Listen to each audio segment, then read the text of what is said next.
ये कहानी है नागलोक की, जहाँ रागनी नाम की एक नागिन बहुत ही खूबसूरत थी।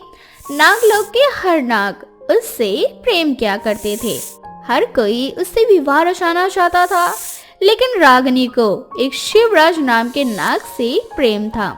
ऐसे ही एक दिन रागनी शिवराज के पास जाती है और उससे अपने प्रेम के बारे में बताते हुए उससे कहती है, शिवराज, मैं तुमसे बहुत समय से एक जरूरी बात करना चाहती थी, लेकिन समझ नहीं आ रहा था कि आखिर शुरुआत कहाँ से करूँ। बताओ रागिनी, आखिर क्या बात है? तुम बहुत ज्यादा परेशान नजर आ रही हो। सब ठीक है ना? शिवराज, वो दरअसल बात ये है कि हम दोनों कई सालों से एक दूसरे को जानते हैं और मुझे ऐसा लगता है कि हमारी ये दोस्ती धीरे धीरे प्यार में बदल गई है। मैं कुछ समझा नहीं रागिनी, तुम कहना क्या चाहती हो? साफ साफ बोलो। शिवराज, अब इतने भी नादान मत बनो। मैं ये कहना चाहती हूँ कि मुझे तुमसे प्रेम है और मैं तुम्हारे साथ विवाह करना चाहती हूँ। दरअसल मेरे पिताजी मेरे विवाह हेतु रिश्ता देख रहे हैं और मुझे तो तुमसे प्रेम है, इसीलिए मैं बिना सोचे समझे तुम्हारे पास ये सारी बातें करने के लिए आ गई। लेकिन रागिनी, एक बार अच्छे से सोच लो, समझ लो, क्योंकि तुम एक नाग लोक के राजा की बेटी हो और कहा मैं एक साधारण सा नाग। देखो, मेरे को इससे कोई फर्क नहीं पड़ता कि तुम क्या हो और क्या नहीं। मुझे फर्क इससे पड़ता है कि मैं तुमसे बहुत प्रेम करती हूँ और तुम्हारे साथ ही अपना जीवन व्यतीत करना चाहती हूँ। देखो, पागल मत बनाओ। तुम्हारे पिताजी जहाँ तुम्हारी शादी करवा रहे हैं, तुम वहीं कर लो। शायद वो तुम्हारे लिए मुझसे भी ज्यादा बेहतर हो। क्या तुम मुझसे प्यार नहीं करते? अगर तुम मुझसे प्यार नहीं करते हो तो ठीक है, मैं किसी और से शादी तो किसी भी कीमत पर नहीं करूंगी। मैं अभी इसी वक्त खुद को खत्म कर दूंगी। रागिनी, पागल मत बनो। देखो, सच बताऊं तो मैं भी तुमसे बहुत प्यार करता हूँ, लेकिन डरता हूँ कि कहीं तुम्हारे पिताजी हमारे रिश्ते से मना न कर दें, क्योंकि मैं एक साधारण इच्छाधारी नाग हूँ। उसकी चिंता तुम मत करो, शादी होगी तो सिर्फ और सिर्फ हमारी। अगर ऐसी बात है ना तो ठीक है, तुम अपने घर में बात कर लो, मैं अपने घर में बात कर लेता हूँ, उसके बाद हम शादी कर लेंगे। रागिनी अपने घर में शिवराज को लेकर बात करती है। सबसे पहले तो रागिनी के पिताजी शिवराज के लिए मना कर देते हैं, लेकिन रागिनी अपने पिता की इकलौती बेटी थी और उसके जिद के आगे उसके पिताजी झुक जाते हैं और शिवराज और रागिनी की शादी को तैयार हो जाते हैं।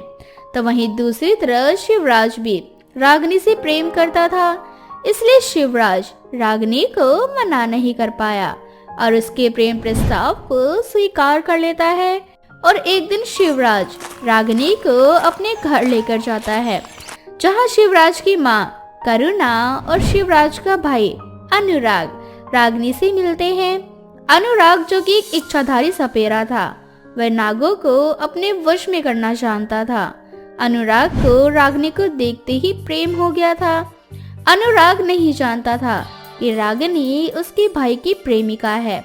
जब ये बात उसे पता लगती है तो अनुराग को बहुत बुरा लगता है और वो अपने कमरे में जाकर कहता है, पहली बार किसी को देखकर मुझे सपेरे के दिल में प्यार की उमंग जारी है और मैं अपने प्यार को ऐसे किसी का होता हुआ नहीं देख सकता। मुझे रागिनी से पहली नजर में ही प्यार हो गया है। अब मैं उसे हमेशा हमेशा के लिए अपना बनाकर ही रहूंगा, तो चाहे उसके लिए मुझे कुछ भी क्यों ना करना पड़े। अगर इस प्यार के चक्कर में भाई भाई में अगर दुश्मनी होगी तो यही सही। रागिनी शिवराज की माँ को पसंद आ जाती है, जिस पे अनुराग कहता है, माँ देखो, मैं घर पर सदस्य हूँ और मैं चाहता हूँ कि मेरे घर में ऐसी भाभी आए जो हमारे घर परिवार को संभाले, हम सबको अपना प्यार दे। लेकिन रागिनी को देखकर ना मुझे ऐसा प्रतीत हो रहा है जैसे वो हमारे घर के लिए सही नहीं है और मैं नहीं चाहता कि भाई और रागिनी की शादी हो। ऐसा नहीं है बेटा, शिवराज रागिनी को बहुत समय से जानता है और हम लोगों का क्या है, हम तो सिर्फ रागिनी से पहली बार मिले हैं और पहली बार में कोई किसी को कितना ही जान लेता है। शिवराज उसे बहुत समय से जानता है और वो उसकी पसंद है, वो उससे प्यार करता है, उसे शादी करेगा। तभी वहाँ शिवराज आ जाता है और कहता है, माँ बिल्कुल सही कह रही है। मैं रागिनी को बहुत अच्छे से जानता हूँ और अनुराग, तुझसे इतना बोलूंगा कि तू ना मेरे और रागिनी के बीच में मत पड़। मैं बहुत प्यार करता हूँ उससे और शादी भी करूंगा। जानता हूँ भाई कि आप उससे बहुत प्यार करते हो, इसलिए आप ऐसा बोल रहे हो, लेकिन वो आपके लिए बिल्कुल सही नहीं है। मुझे तो ऐसा लग रहा है जैसे कि तू मेरे और रागिनी के रिश्ते से जल रहा है और मुझे बिल्कुल भी फर्क नहीं पड़ता कि कोई क्या सोच रहा है, किसको रागिनी पसंद है और किसको नहीं। मैं बस इतना जानता हूँ कि मैं रागिनी से बहुत प्यार करता हूँ और मैं उसे इस घर की बहू बनाकर ही लाऊंगा। इस तरह से दोनों भाइयों में लड़ाइयाँ हो जाती है। ऐसे ही अब रागिनी और शिवराज की शादी के दिन फिक्स हो जाता है। जब ये बात अनुराग को पता चलती है तो वो रागिनी के पास जाता है और उससे कहता है, देखो मैं जानता हूँ कि तुम्हारी और मेरे भाई की शादी फिक्स हो गई है, लेकिन फिर भी चाहता हूँ कि तुम मेरे भाई से शादी मत करो। लेकिन क्यों? ऐसा क्या हो गया कि मैं तुम्हारे भाई से शादी ना करूं? वो इसलिए क्योंकि मैं तुमसे बहुत प्यार करता हूँ और मैं नहीं चाहता कि तुम्हारी शादी किसी और से हो। तुम्हारा दिमाग तो ठीक है ना? तुम्हें शर्म नहीं आती ये सब बोलते हुए? तुम्हारे बोलने से कुछ भी नहीं होता। मैं शादी तो करूंगी तुम्हारे भाई से ही। तुम्हें जो करना है तुम वो कर लेना। क्या तुम मुझे जानती नहीं हो? मैं एक इच्छाधारी सपेरा हूँ। चुटकियों में भैया को अपने वश में कर सकता हूँ। शायद तुम मुझे नहीं जानते हो। वक्त आने पर तुम्हें पता चल जाएगा कि मैं क्या हूँ। और तुम जैसे लोगों की धमकियों से मैं बिल्कुल भी नहीं डरती। तुम्हें जो करना है तुम वो कर सकते हो। ठीक है, अब तुम्हें पता चलेगा कि मैं क्या कर सकता हूँ। अब ऐसे ही समय बीतता जाता है।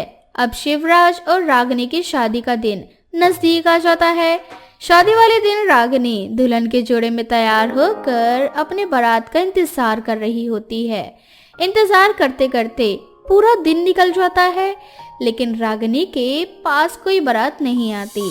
ये देखकर रागिनी बहुत बुरी तरह से रोने लगती है। तभी रागिनी को पता चलता है कि शिवराज का अपहरण हो गया है। वो समझ जाती है कि ये सब कुछ उसकी देवर ने किया है। वह तुरंत अनुराग के पास जाती है और अनुराग से कहती है, अगर तुमने अपनी गंदी औकात दिखाई दी है तो शिवराज कहाँ है मुझे बताओ।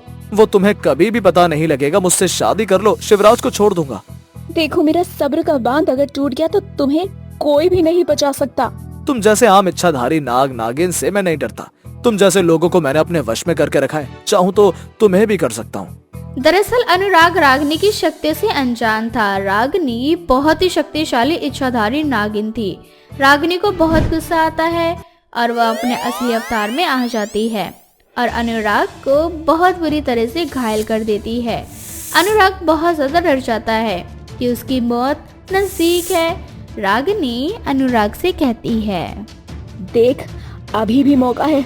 मेरी शक्तियों का अंदाजा तुझे मालूम नहीं है, इसीलिए कह रही हूँ मुझे बता दे शिवराज कहाँ है, वरना मैं तुझे मार डालूंगी। अनुराग डर के मारे शिवराज को आजाद कर देता है और रागिनी से माफी मांगने लगता है। लेकिन कहते हैं ना, इच्छाधारी नागिन कभी किसी को माफ नहीं करती। वो बदला जरूर लेती है। शिवराज के आजाद होने के बाद भी रागिनी अनुराग को मार देती है। उसके बाद शिवराज और रागिनी दोनों शादी कर लेती हैं। चंदा बहन, तुम्हारी बेटी जवान हो चुकी है, उसकी शादी कब कराओगी? मेरी बेटी की नाक देखी है? जिस दिन वो अपनी नाक संभालना सीख जाएगी उस दिन उसकी शादी भी करा दूंगी। इतना बोलकर चंदा वहाँ से चली जाती है। सुमन जब चंदा की सौतेली बेटी आरती को देखती है तो उसे उसके लिए बहुत बुरा लगता है और वो आरती से कहती है, आरती बेटा, पता नहीं भगवान ने तेरी किस्मत में क्या लिखा है। पहले तो उसने तुझसे तेरी माँ छीनी, फिर तुझे माँ मिली भी तो सौतेली, जो तुझे जरा सा भी प्यार नहीं करती। ऊपर से तेरी नाक बहने की ये बीमारी। मैं तो भगवान से बस यही दुआ करूंगी कि तेरी शादी एक अच्छे घर में हो जाए जो तेरा इलाज करवाए। पर सुमन आंटी, मेरी शादी भला कौन करवाएगा? मेरी माँ मुझे जरा भी पसंद नहीं करती। वो मेरे लिए रिश्ता बिल्कुल भी नहीं देखेगी। और रही बात पिताजी की, तो वो तो जब से विदेश गए हैं तब से मुझे भूल ही गए हैं। बस हर महीने खर्चा भिजवा देते हैं। अरे आरती बेटा, तू दुखी क्यों होती है? भगवान ने तेरी किस्मत में बहुत अच्छा लड़का लिखा होगा। और रही तेरी शादी की बात, तो तेरी शादी मैं करवाऊंगी। और तेरी शादी कैसे होगी उसकी जिम्मेदारी तू मुझ पर छोड़ दे। आप क्या करने वाली हैं आंटी? बस तू देखते रहे बेटा। बस तुझसे एक विनती है, जब लड़के वाले तुझे देखने आए तो तू कुछ भी करके अपनी नाक साफ रखना। उनको पता मत चलने देना कि तेरी नाक बहती है। ठीक है आंटी। इस तरह से सुमन वहाँ से चली जाती है और आरती के लिए लड़के देखने लगती है। अब ऐसे ही कुछ दिन बीत जाते हैं और आखिरकार सुमन को ऐसा लड़का मिल ही जाता है जैसे लड़की की सुमन को तलाश थी। अब जैसे ही सुमन को पवन नाम का शरीफ और अच्छे घराने का लड़का मिलता है, वो पवन का रिश्ता लेकर चंदा के पास जाती है और चंदा से कहती है, चंदा बहन, अगर तुम चाहती हो कि तुम्हारे सर से तुम्हारी ये सौतेली बेटी का बोझ खत्म हो जाए तो मेरी बात मान जाओ और अपनी इस बोझ की शादी करवा दो। सुमन बहन चाहती तो मैं भी यही हूँ कि इस नाक बहने वाली लड़की की जल्दी से जल्दी शादी हो सके, क्योंकि मेरा मन नहीं करता इसके हाथों का खाना खाने का। मजबूरन ही मुझे ही घर का सारा काम करना पड़ता है, क्योंकि मैडम जी की तो नाक नहीं संभलती, जब देखो हर जगह टपकती रहती है। इसीलिए तो चंदा बहन मैंने एक लड़के को देखा है जो तुम्हारी इस बहन से खुशी खुशी शादी कर लेगा और बदले में उसे कुछ दहेज देना होगा। क्या इतना सारा दहेज? सुमन बहन रहने दो इस नाग वाली को घर में ही। मैं इतना दहेज नहीं दे सकती और ना ही इस कलमोही की शादी करवा सकती हूँ। मेरा तो काम था तुम्हें सही रास्ता दिखाना, जो मैंने दिखा दिया, बाकी मर्जी तुम्हारी है। मैंने तो सोचा था कि किसी भी लड़के से तुम अपनी बेटी की शादी करवा दोगी तो उससे तुम्हारा ही पीछा छूटेगा, पर तुम जब खुद ही चाहती हो कि नाग बहने वाली तुम्हारी बेटी जिंदगी भर तुम्हारे पास रहे तो रखो उसे अपने पास। इस तरह से सुमन वहाँ से चली जाती है।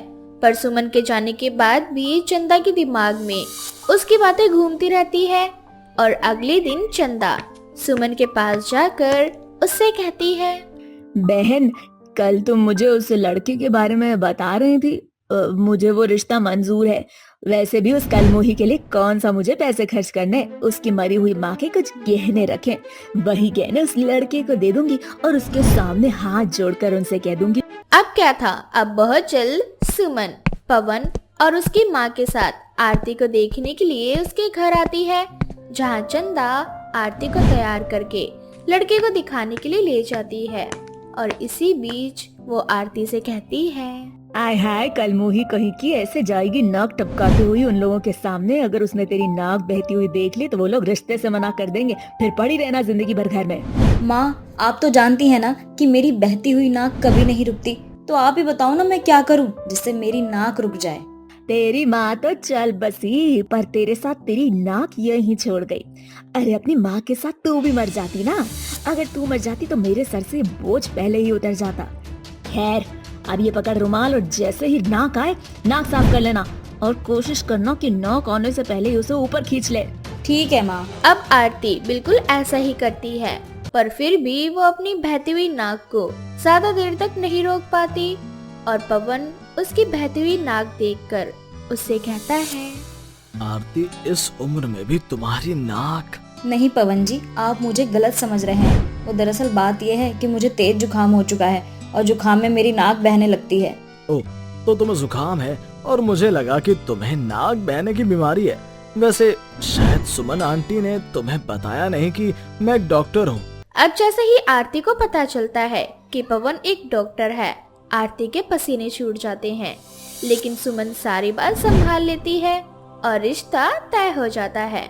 बहुत जल्द घूंघट की आड़ में पवन की शादी आरती से हो जाती है। शादी वाले रात जब पवन आरती के नजदीक जाता है तो वो देखता है कि आरती बार बार अपनी नाक साफ कर रही है। ये देखकर पवन आरती से कहता है, आरती तुम्हें फिर से जुकाम हो गया या फिर? सही पकड़ा आपने पवन जी, वो मुझे ना जुकाम ही हो गया है। वो दरअसल यहाँ वहाँ का पानी अलग है ना, तो वो मुझे सूट नहीं कर रहा, इसी वजह से मुझे जुकाम हो गया है। आरती बस भी करो, और कितना झूठ कहोगी। मैंने तुम्हें उस दिन भी कहा था कि मैं एक डॉक्टर हूँ और मैं बहुत अच्छे से जानता हूँ कि तुम्हें नाक बहने की बीमारी है। पर तुम फिक्र मत करो, मैं तुम्हें छोड़ूंगा नहीं, बल्कि मैं खुद तुम्हारा इलाज करूंगा और जितनी जल्द हो सके तुम्हारी इस बीमारी को खत्म कर दूंगा। थैंक यू पवन जी, आपने मेरी प्रॉब्लम को समझा, वरना मैं तो डर गई थी कहीं आप मुझे छोड़ ना दो मेरी इस बहती नाक के चलते। नहीं आरती, मैं तुम्हें कभी नहीं छोड़ूंगा। और रही बात तुम्हारी नाक बहने की, इस आदत के बारे में तो मुझे और मेरी माँ को इस बारे में पहले से ही सब कुछ पता है। सुमन आंटी ने हमें पहले ही बता दिया था। फ्लैशबैक। पवन बेटा, लड़की बहुत अच्छी है। मैं जानती हूँ कि तुम्हें प्यार में पहले ही धोखा मिल चुका है, इसीलिए अब तुम्हें ऐसी लड़की चाहिए जिसके साथ तुम जीवन भर खुशी से जी सको। और आरती बिल्कुल वैसी ही लड़की है, क्योंकि इसकी सौतेली माँ ने इस पर बहुत अत्याचार कर रखा है। इसीलिए अगर तुम आरती से शादी कर लोगे तो तुम्हारी जिंदगी के साथ इसकी जिंदगी भी बदल जाएगी। पर बेटा एक प्रॉब्लम है। क्या प्रॉब्लम है आंटी? पवन बेटा, मैंने तुम्हें बताया था ना कि आरती की माँ सौतेली है। आरती की बचपन से ही नाक बहती आ रही है और उसकी सौतेली माँ ने कभी उसका इलाज नहीं करवाया, जिस वजह से आज भी उसकी नाक बहती है और इसी वजह से उसकी शादी कहीं नहीं हो रही। तुम तो एक डॉक्टर हो, अगर तुम उससे शादी करके उसकी इस बीमारी का इलाज कर दोगे तो मैं सोचूंगी कि मैंने एक लड़की का घर बसा दिया। आंटी जी, आप बेफिक्र रहिए और आरती को मत बताना कि मुझे उसकी सच्चाई के बारे में पता है और ना ही उसकी माँ को। और वैसे भी मुझे ऐसी लड़की की तलाश है जो मुझे समझे और मेरी माँ को, और जो इस घर को संभाल सके। अगर आरती वैसी लड़की निकली तो मैं उसे उसकी इस कमी के साथ अपना लूंगा। फ्लैशबैक से बाहर। मुझे माफ कर दीजिए पवन जी, जो मैंने आपसे ये सच्चाई छुपाई। हालांकि मुझे ये इतनी बड़ी बात आपसे छुपानी नहीं चाहिए थी, लेकिन ये सब कुछ मैंने अपनी माँ के डर से किया। आरती, तुम मुझे सफाई मत दो, मैं सब जानता हूँ। और मैंने तुमसे शादी के लिए हाँ इसलिए की क्योंकि जब मैंने तुम्हें देखा तो मैंने पाया कि तुम। इस तरह से आरती को एक अच्छा जीवन साथी मिल जाता है और पवन बहुत जल्द आरती का इलाज शुरू करवाता है और कुछ ही महीनों में आरती की नाक बहने की बीमारी खत्म हो जाती है। रिंकी एक गरीब माँ थी जिसकी बेटी पूजा अंधी थी। पूजा की उम्र शादी की हो चुकी थी, पर क्योंकि पूजा अंधी थी इसलिए कोई उससे शादी नहीं करना चाहता था। भला कोई अच्छे घर का लड़का उससे शादी करता भी क्यों? ना ही उसे दहेज मिलने वाला था और ना ही ढंग की लड़की। कहने को तो पूजा बहुत सुंदर थी, पर बेचारी देख नहीं सकती थी। और इसी बात से परेशान रिंकी मालिक के घर काम कर रही होती है और तभी उसकी नजर घर आई राधा पर पड़ती है। क्या हुआ राधा, आज तुम बड़ी परेशान नजर आ रही हो। आज से पहले तो तुम जब भी मेरे घर आई हो हमेशा हंसती हुई आई हो।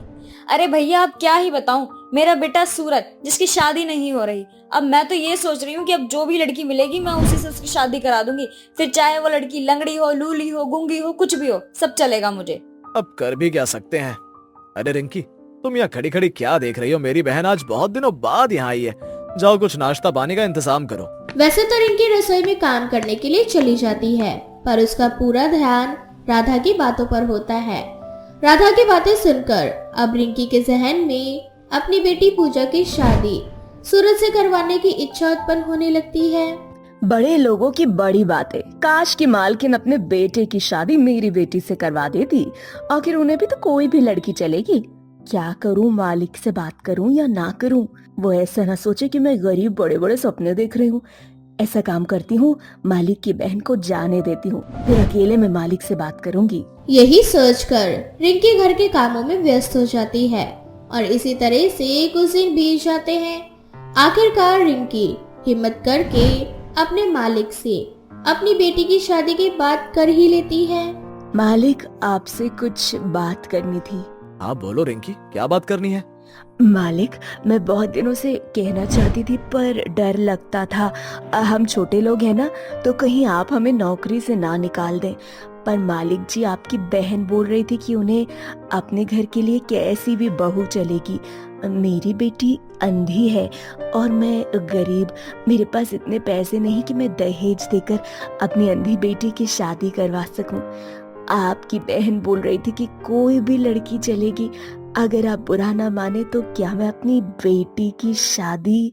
अरे रिंकी, इसमें इतना सोचने वाली क्या बात थी? तुम्हें तो उसी दिन कह देना चाहिए था राधा से। चलो कोई बात नहीं, मैं राधा से बात करूंगा और तुम चिंता मत करना। तुम्हें 1 रुपए भी खर्च नहीं करना पड़ेगा और बड़े ही धूमधाम से तुम्हारी बेटी की शादी हो जाएगी मेरे भांजे सूरज के साथ। अब तो तुम बस गांव में न्योता बांटो। अपने मालिक की ये बातें सुनकर रिंकी बहुत खुश होती है। खुश होती भी कैसे नहीं, आखिर उसने सपने में भी नहीं सोचा था कि उसकी अंधी बेटी की शादी इतने बड़े घर में होगी। ये सोच कर ही रिंकी बहुत खुश होती है कि उसकी बेटी भी बड़े घर की बहू बनेगी। माँ, क्या बात है, आज तुम बहुत ज्यादा खुश हो? हाँ पूजा बेटा, क्योंकि बहुत जल्द तेरी शादी होने वाली है, वो भी बहुत बड़े घर में। और उससे भी अच्छी बात ये कि लड़के वाले हमसे कुछ नहीं चाहते, उन्हें बस अपने घर के लिए एक संस्कारी बहू चाहिए। इस तरह से रिंकी पूरे गांव वालों को खुशखबरी सुनाती है। ऐसे ही कुछ दिन और बीत जाते हैं और बहुत जल्द पूजा की शादी राधा के बेटे सूरज से हो जाती है। शादी इतनी धूमधाम से होती है कि सभी गांव वालों की आंखें फटी की फटी रह जाती है। लड़का कितना सुंदर है। अरे मैंने तो सुना है रिंकी बहन जहाँ काम करती है उसी की बहन है इसकी बेटी की सास। और रिंकी ने 1 रुपए भी शादी में खर्च नहीं किए, सारा खर्चा लड़के वालों ने दिया है। पर जो भी कहो बहन, इस अंधे की किस्मत बहुत अच्छी है जो उसे इतना अच्छा घर परिवार मिला। गांव की सभी औरतें खुसर फुसर कर ही रही होती है कि आखिर पूजा के अंदर लड़के वालों ने ऐसा क्या देखा कि इस अंधी पूजा की शादी राधा ने अपने बेटे से करवा दी। अब ऐसे ही कुछ दिन बीत जाते हैं। पूजा अपने ससुराल में बहुत खुश थी। खुश होती भी क्यों ना, आखिर उसे उसके सपनों का ससुराल जो मिला था। ऐसे ही एक रात पूजा अपने कमरे में सो रही होती है, तभी उसे अपने कमरे में किसी की आने की आहट सुनाई देती है। कौन है? कौन है इतनी रात को मेरे कमरे में? अरे पूजा, आराम से बोलो, मैं हूँ तुम्हारा पति सूरज। इतना बोलकर सूरज उसका हाथ पकड़ लेता है। सूरज की ये बदतमीजी पूजा को जरा भी पसंद नहीं आती और वो उसके गाल पर एक थप्पड़ जड़ देती है। तुम्हें क्या लगता है मैं अंधी हूँ? मुझे दिखाई नहीं देता? मुझे पता नहीं चलेगा कि तुम कौन हो? मैं बहुत अच्छे से जानती हूँ कि तुम मेरे पति नहीं हो। मैं उनकी खुशबू, उनकी आहट से पहचान लेती हूँ।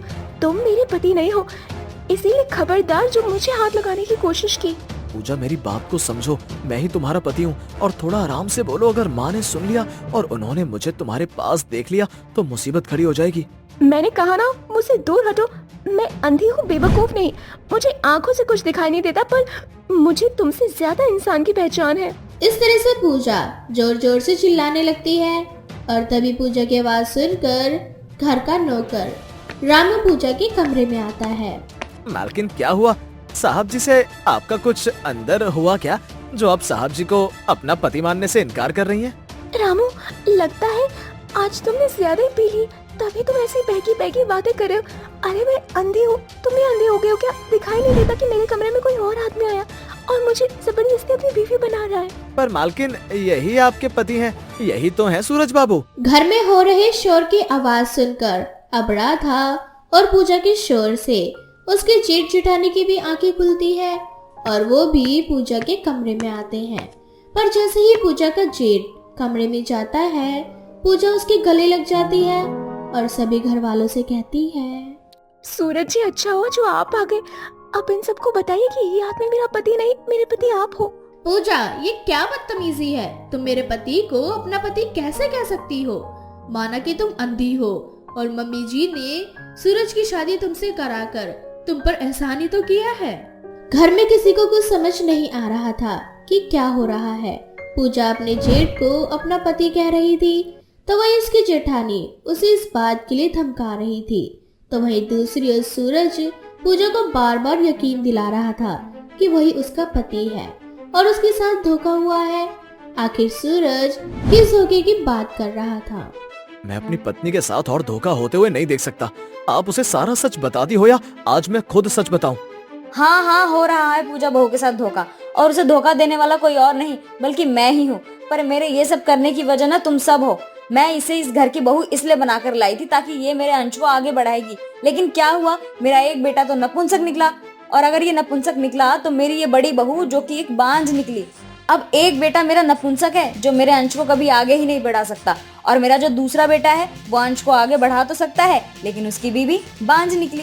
अब इसीलिए मैंने पूजा की शादी सूरज से करवाई ताकि सूरज के बदले उसका पति बनकर मेरा बड़ा बेटा पूजा के साथ सोता रहे। सारा सच जानने के बाद पूजा के पैरों तले जमीन खिसक जाती है और वो ठान लेती है कि वो अपनी सास को उसके किए की सजा जरूर दिलाएगी। माना कि पूजा अंधी है, पर किसी को भी ये अधिकार नहीं कि वो उसके साथ धोखा कर सके। इसलिए पूजा अपनी सास और जेठ को सलाखों के पीछे डलवा देती है और खुद अपने ससुराल को छोड़कर अपनी माँ के साथ रहने लगती है।